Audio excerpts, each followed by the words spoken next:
Salam les frères et sœurs, vous allez bien j'espère. Encore une petite vidéo dans la création. Profitez tant qu'il est encore temps, tant que Dieu vous donne la vie. C'est très important. Sortez un peu du béton, de toutes ces conneries. Si vous habitez à la campagne, pensez à ceux qui n'habitent pas à la campagne. Sortez, ça vous fera du bien, de la bonne énergie, etc. Ce message est destiné à toutes les personnes qui souffrent. Donc il y aurait pas mal de choses à dire. C'est pas une leçon de morale comme d'habitude. C'est simplement pour, au contraire, j'espère, vous donner de l'espoir. Et qui désespère de la miséricorde d'Allah, si ce n'est les gens mécréants.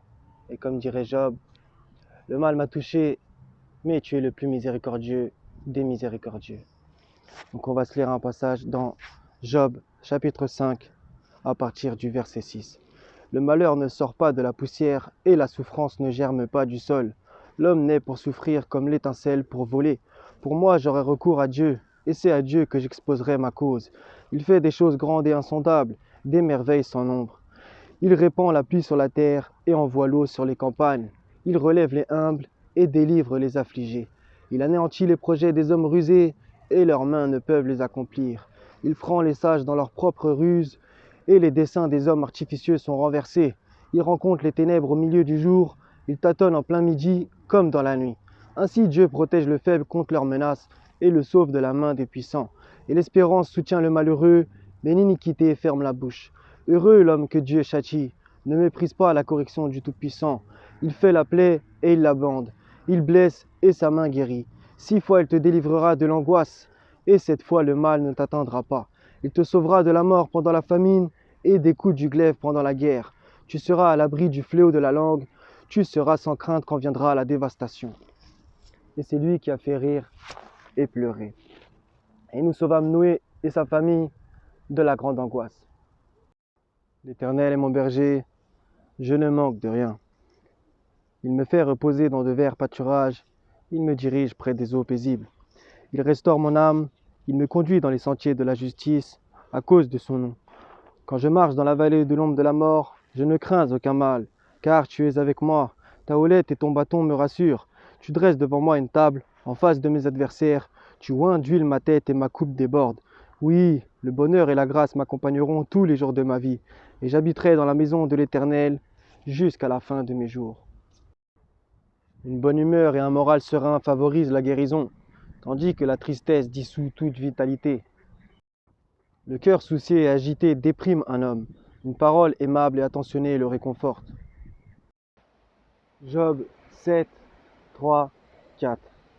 Ainsi j'ai pour partage des mois de douleur, j'ai pour mollo des nuits de souffrance. Je me couche et je dis, quand me lèverai-je, quand finira la nuit? Et je suis rassasié d'agitation jusqu'au point du jour. Lamentation 3, 58, 59, 60. Seigneur, tu as défendu la cause de mon âme, tu as racheté ma vie. Éternel, tu as vu ce qu'on m'a fait souffrir, rends-moi justice. Tu as vu toute leur vengeance, tout leur complot contre moi. Psaume 69, verset 30. Moi je suis malheureux et souffrant, ô Dieu, que ton secours me relève. Certes, le secours d'Allah est proche.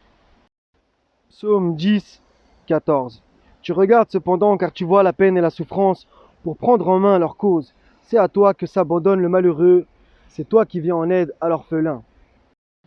Job 36, à partir du verset 5. Dieu est puissant, mais il ne rejette personne. Il est puissant par la force de son intelligence. Il ne laisse pas vivre le méchant, et il fait droit aux malheureux. Il ne détourne pas les yeux de dessus les justes.